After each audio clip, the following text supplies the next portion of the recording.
خیلی خوب. میرسونم تا ترمینال باشه؟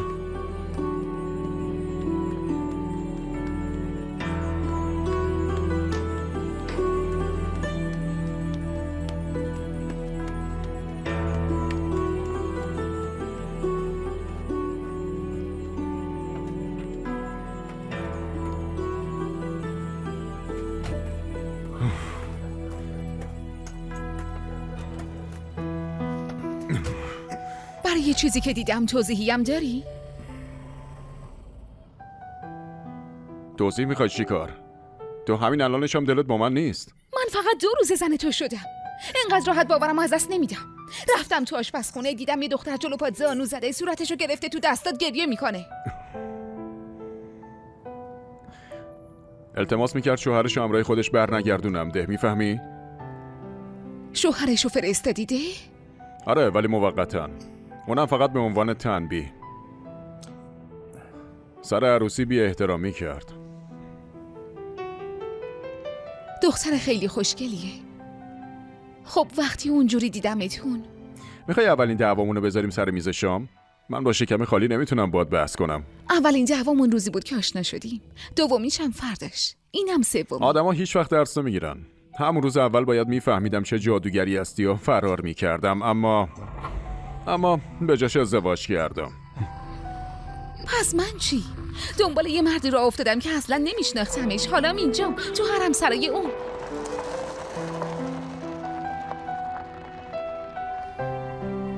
هنوز داری حرف میزنی؟ سیمن بسه دیگه، آبرومون میره. ساکت شو و دخالت نکن. تو محل خودم هر کاری دلم بخواد میکنم.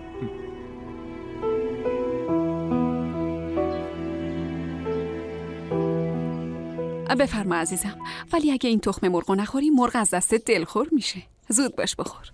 صبح بخیر. هنوز کسی صبحونه نخورده؟ نه. داشتم به دخترها میگفتم کم کم شروع کنن تا شامو حاضر کنن. تعجب میکنم. عروس خانم انقدر تا دیر وقت خوابیده. خیریه برام یه چای بیار. دیر اومدن خونه دلارا خانم. برای شما هم چایی بیارم آبجی؟ آره بیار. میخوام صبحونه بخورم. منم پس بشینم. انگار حاله ها بیدار نمیشن. دیشب کجا رفته بودن؟ رفته بودن شام بیرون. حالا هم که پسره باید پاشه بره سر کار. مگه تو ماه عسل نیستن؟ مگه نباید برن بیرون؟ تعجب میکنم دختر صداش در نیومده. اما کارش چی میشه؟ یه ماهه که پسرم نرفته سر کار، به جاش مدیرا دارن کارا رو میگردونن. سنبل خانم سلطان، سنبل سلطان، دیوار موش داره، به حرفات دقت کن باشه. فکر میکنی ازت میترسم؟ این همه بیخوابی واسه چیه؟ از ساعت 8 بیدار بودم، تو اتاقم کار میکردم. ما که صدایی نشنیدیم. شما چیزی نشنیدین؟ عجب. آقا 2 نفر اومدن پایین. از طرف حمزه اغلو هدیه عروسی آوردن. آقا بشیر میگه برید پایین.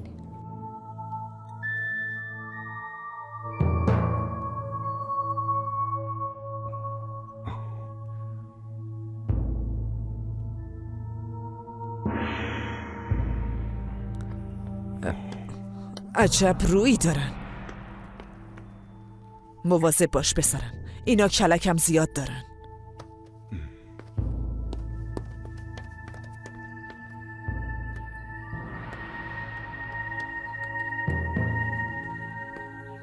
تو همینجا بمون مامان. چی شده بشیر؟ حمزه اغلو هدیه فرستاده آقا. آدماش اصرار دارن شخصا بهتون تحویل بدن. باشه راشون بده.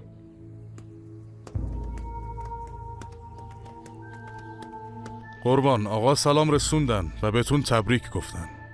خیلی ممنون. خب بازش کنین ببینیم چی فرستاده.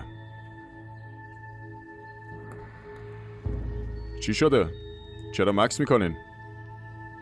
بازش کن، یکم برو عقب‌تر. بچسب به دیوار، زود باش.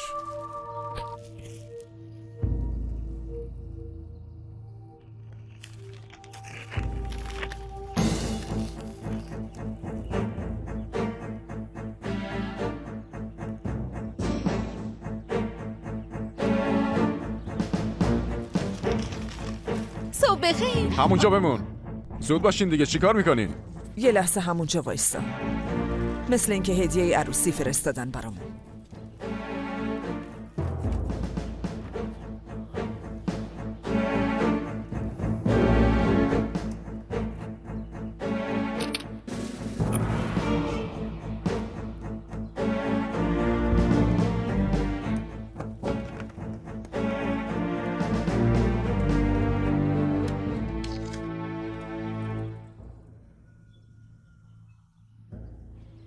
به حمزه اغلو بگو هدیه‌اش رسید. ممنونم.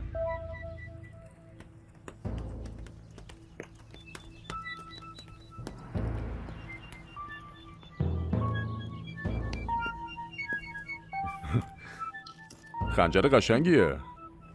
نه بشیر؟ فوق‌العاده است به خدا. عجب آدم با سلیقه‌ای حمزه اغلو. بذار ببرمش اتاق آقا. آویزونش کنم زیر عکس پدرتون.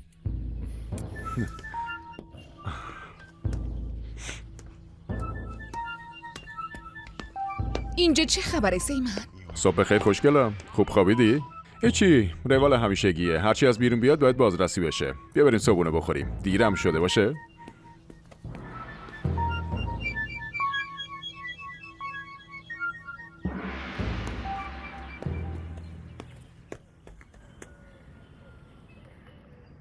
وقتی شلوغی عروسی تموم شده زندگی امارت به روال عادیش برگشت. تازه شروع کردم به فکر کردن راجع به ماجرای عجیبی که وسطش افتادم. یه دفعه وارد خانواده ای شدم که اصلا نمیشناختمشون از اون سر دنیا. ظاهراً با آغوش باز قبولم کرده بودن، ولی یه صدایی ته دلم میگفت هیچی تو این خونه اونجوری که به نظر میاد نیست. پشت این دیواره سنگی ضخیم انگار رازی پنهونه. با این که عشق زیادم به شوهرم و تلاش دائمی خانواده برای راحت بودنم حواسمو پرت میکرد. یادمه روزی که تصمیم گرفتم یک به یکی نصرا رو کشف کنم.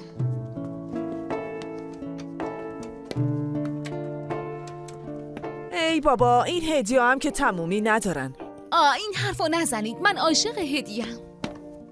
پس آماده باش واسه بزرگترین هدیه. دخترا، این لباسا رو زود آویزون کنین، بعد صندوق رو بیارین همینجا. منم تو این فاصله عروسمونو میبرم دور و برای خونمونو بهش نشون میدم. میشه اول صندوق رو باز کنیم بعد خونه رو ببینیم؟ اول جمع و جور کنیم. دخترم باید موقع باز کردنش باشه وگرنه ناراحت میشه عزیزم.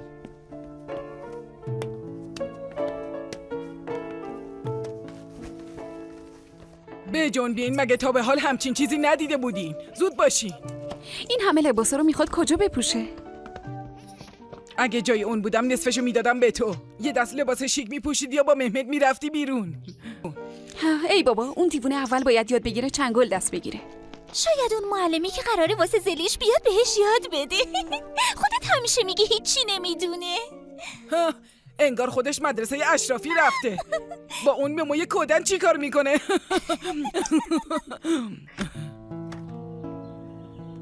اینجا اتاق زینبه.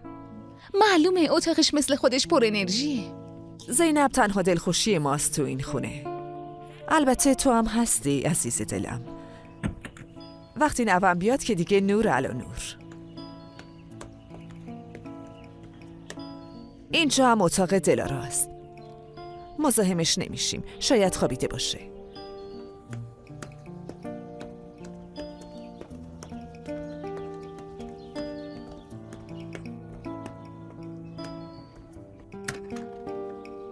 اینجا اتاق سیحانه. خیلی دلتنگشم. کاش درسشو زودتر تموم کنه و برگرده. واسه عروسی اومد ولی یه لحظه هم نشد درست ببینمش.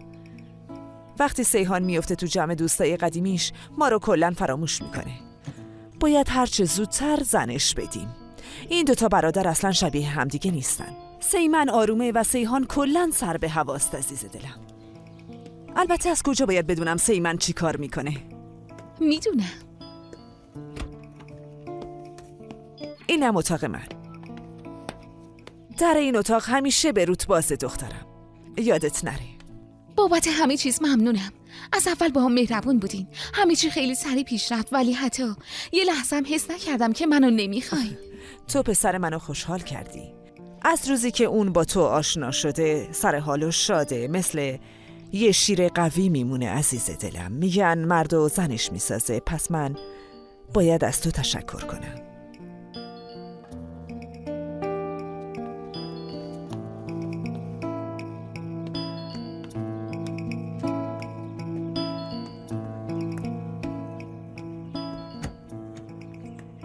اینم اتاق شوهرت، یا بهتر بگم دفترش. فکر نکنم هنوز وقت کرده باشه نشونت بده. تا اینجاییم یه سر بزن ببینش. این همون عمارت آسمالیه؟ خیلی قشنگه. بله، تازگی ها ساختمش برای سیمن. دیگه یه استاد بیشتر نمونده که از پسش بر بیاد. یه روز میبرمت بازار تا ببینیش عزیزم. عاشقش میشی. راستی گلیما هم صنایع دستی اینجاست، خیلی پیشرفته است. حیرت زده میشی. شنیدم به نقاشی علاقه دارید، درسته؟ یه زمانی داشتم، دیگه از من گذشته. حالا خودمو با این چیزا سرگرم میکنم. فکر کنم سیمن خوشش نمیاد کسی بی اجازه بیاد تو اتاقش. خب نباید از این موضوع تعجب کنی.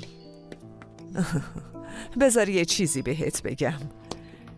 تو این خونه فقط 2 اتاق هست که بی گذرنامه نمیتونی بری تو. دخترم، یکی اتاق دلاراست، یکی هم اتاق شوهرت. بازش نکردین که؟ نه باز نکردیم. خوب شد به موقع رسیدم. دخترم داری چی کار میکنی؟ نگاه کن وضعیتش شرم‌آوره. ولش کن مامان، حتما باید میرفت دستشویی.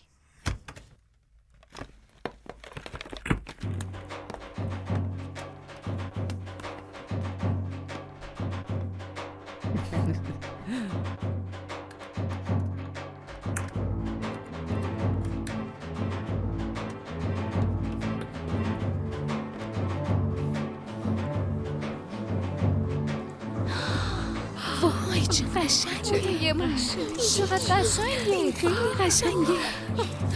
اینو نگاه کن. اینو نگاه. وای خود اینم خیلی قشنگه. این چیه؟ ما ببینم آبجی، اینو چیه؟ ببین چه قشنگه. من یه چیز اینجا پیدا کردم. خیلی قشنگه. وای واقعا ممنون.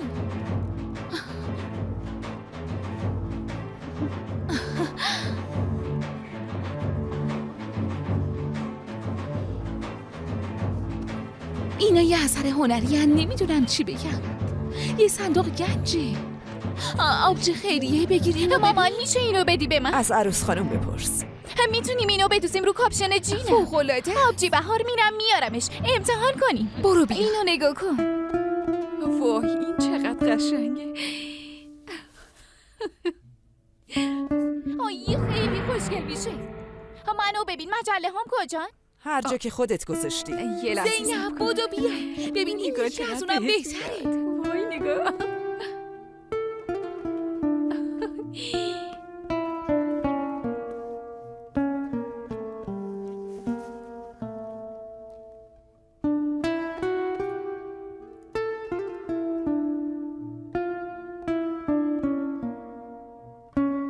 خوشی تو خراب میکنن عروس خانم. خیلی طول نمیکشه.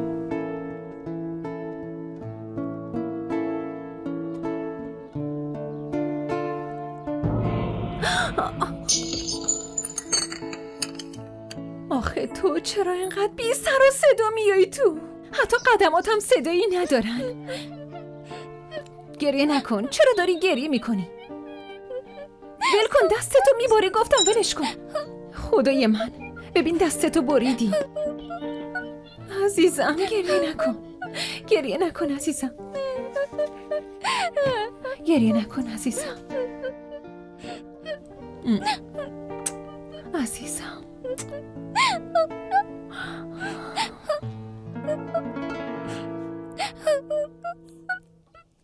آبجی اینو اگه بدوسیم رو جینم خیلی خوشگل میشه.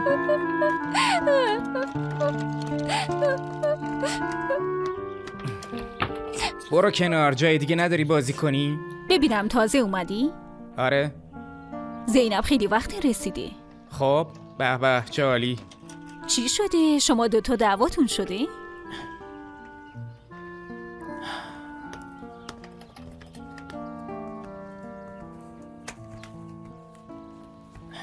من کجا جرأت دارم با خانم کوچیک در بیفتم؟ از این به بعد ممو میبرد و میاردش. آقا سمن منو از کار بیرون کرد. خب تو عروسی مست کردی و آبروریزی را انداختی، طبیعیه اینجوری بشه. برو یه چیزی بخور، برک هست.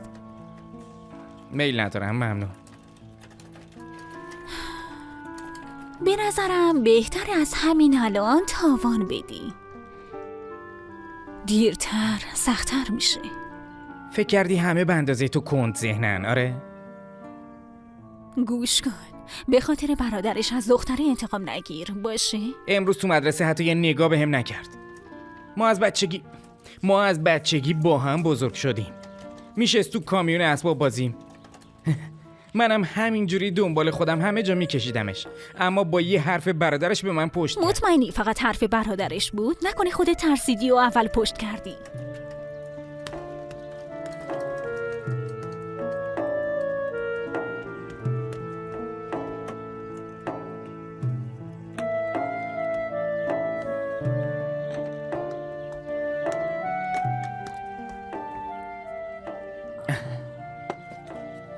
آروم برون پسر جون، داری محصول خراب میکنی که.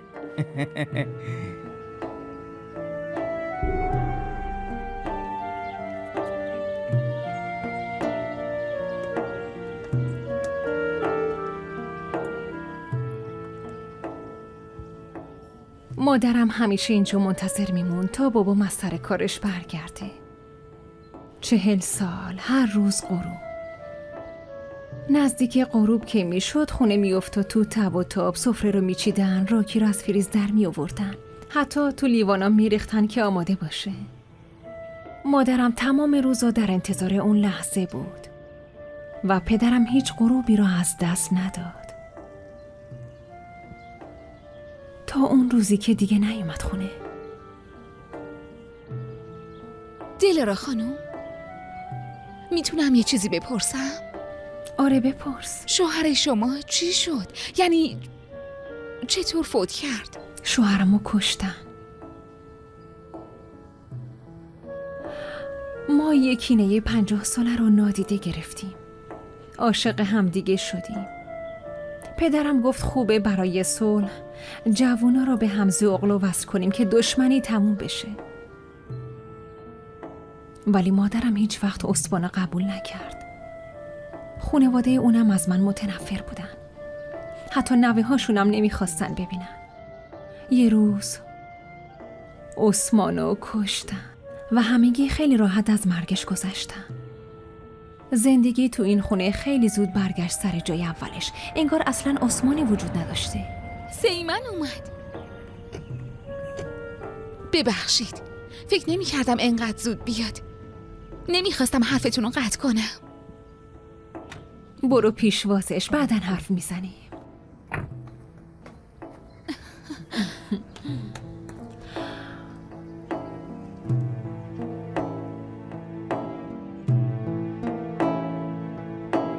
تو بشقا به من زیاد نریز آبجی فاطمه. تو هست بخور، بعدن که نبود حسرت میخوری. نه بسته دیگه نریز. تو یه هفته 2 کیلو وزن گرفتم. نه خانم توپل نمیخواد، یادت باشه. اول برو به خانوما تذکر بده لطفاً. از صبح تا شب هی برام بریک و شیرینی میارن. مخصوصا همین خانم محترم. نه تو جوونی، چاق نمیشی. من که کاری نمی کنم. از صبح تا شب خونم. تو این عجله حتی وسایل نقاشیم هم نیاوردم. عادت میکنی بهار جون، عادت میکنی. بعد یه مدت متوجه نمیشی چطوری از این اتاق به اون اتاق میری و روزا دارن میگذرن. آره دیگه. تازه اگه به اندازه دلارا خانم قرص بخوری اصلا نمیفهمی تو کدوم اتاقی. من اون قرصا رو الکی نمیخورم سیمن. هفته بعد تولد زلیخاست. آره جشن بگیریم، خواهش میکنم داداش. باشه میگیریم. خونرم تزیین کنی، من انجامش میدم. سیحانو خبر کنیم با هواپیما بیاد، فکر کنم شنبه برسه. دایی کوچیکتم دعوت کنیم.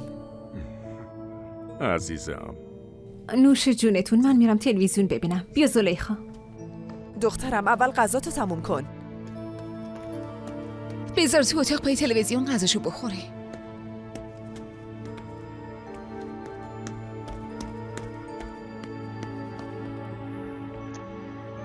اوف آبجی چه شده آخه؟ هر روز داره بدتر میشه. از وقتی اومده انگار دشمنش اومده، همش داره دعوا را میندازه. انگار دشمنی شوهرش بهش به ارث رسیده. مرد و رفت، ولی یه مار بین ما گذاشته. الان ببین چطوری بهارو مثل خودش میکنه. نگین که نگفتی. مامان لطفاً اینو نگو، فقط احساس تنهایی میکنه. وقتی شادی داداشمو میبینه یاد روزای خوش خودش میفته. خب ولی لازم نیست بقیه رو بدبخت کنه. شاید بره خونه خودش دوباره ها. چی داری میگی مامان؟ یعنی خواهر بیومو با یه بچه مریضش از این خونه بندازم بیرون؟ منظورتون همینه آره؟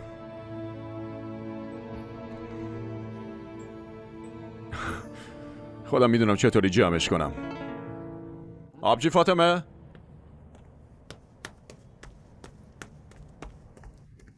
بله آقا. بگو خانوما برگردن سر میز شام. هنوز تموم نشده.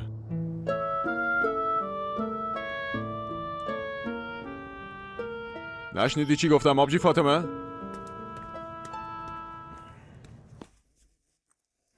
شاید بهتره بشینین با هم حرف بزنین. شماها خواهر و برادرین، نمیدونم، ولی به نظرم هیچ چیزی بین خواهر و برادر نیست که نشه حلش کرد. هرچی سکوت طول بکشه بعد از اون دعواهای بی خودی پیش میاد. آقا سیمن گفت خانوما برگردن سر میز. باشه فاطمه، ممنونم. بهار تو برو، ما دیگه بدترش نکنیم. اگه خواستی زلیخا ببر. این ماجرای آقا داره بیخ پیدا میکنه. اصلا بهش فکر نکن، دیگه نمیبینیش. باور کن من میشناسمش. بیا بریم سر میز با هم دیگه. تو هم آروم باش بهار، آروم باش. باشه. اوف، همیشه به خاطر من همه چی خراب میشه. آی لعنتی.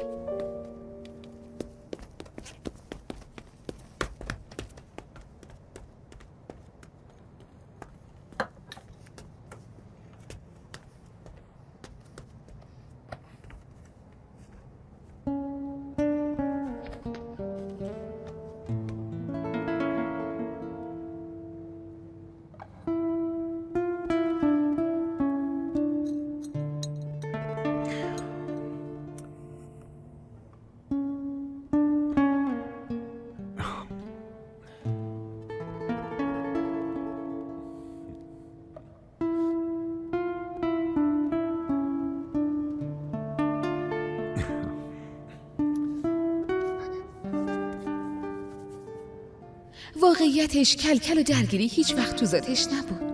اون شب فهمیدم چقدر دوست دارم بچه داشته باشم. سخت نبود بفهمم چه پدر فوق‌العاده‌ای میشه، چطور دنیا رو برای خوشبختی ما زیر و رو میکنه، هر کاری برای خانواده‌اش میکنه. حالا دیگه کاملا درک میکردم که چرا اینقدر کورکورانه دنبالش اومدم و ناخواسته تا اینجا کشیده شدم.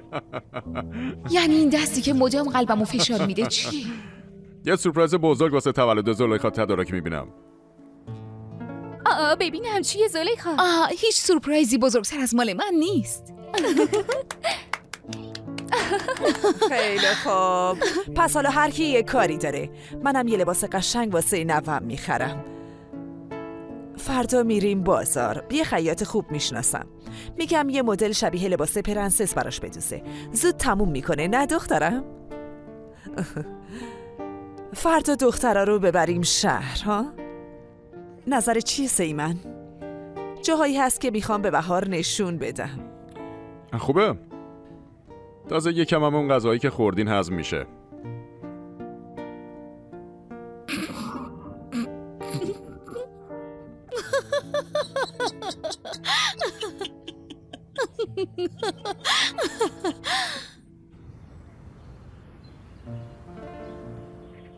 ساله صبر کن.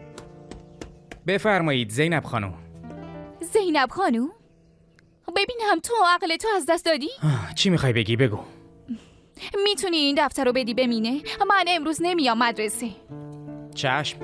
امر دیگه ای باشه خانم. هست ولی لازم نیست تو بدونی.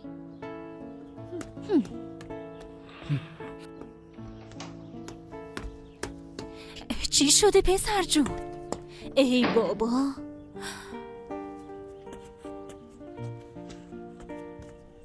بیا برات شیر تازه گرم کنم.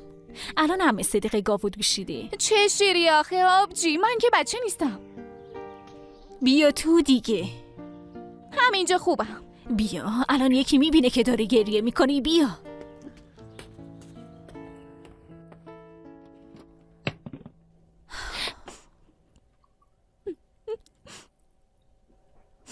حالا چایی بخور.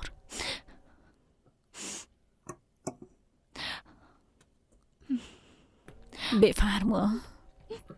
همون دوست پسر دیروز همه چی رو برام تعریف کرد. کی گفته اون احمق دوست پسرمه ها؟ نکنه برا خودش خیال بافی کرده؟ از اونش خبر ندارم، ولی میگفت با یه حرف برادرش منو کنار گذاشت. مدرسه محل نمیده بهم. کی به کی محل نمیده؟ ساله؟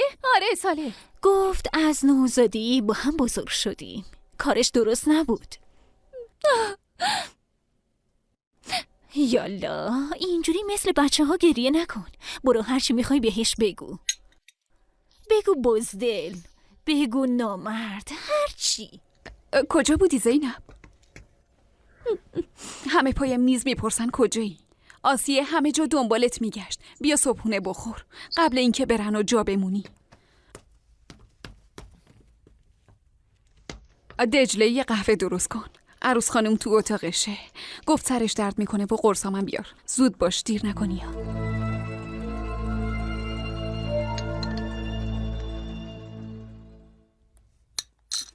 مامان من باهاتون نمیام. امروز یه امتحان خیلی مهم دارم. یادم رفته بود. خب روز بخیر. زینب صبر کن دخترم، تنها نرو. ما میرسونیمت. کجا میری؟ بی خیال مادر جون. الان لباسشو پوشیده و دویده تو کوچه.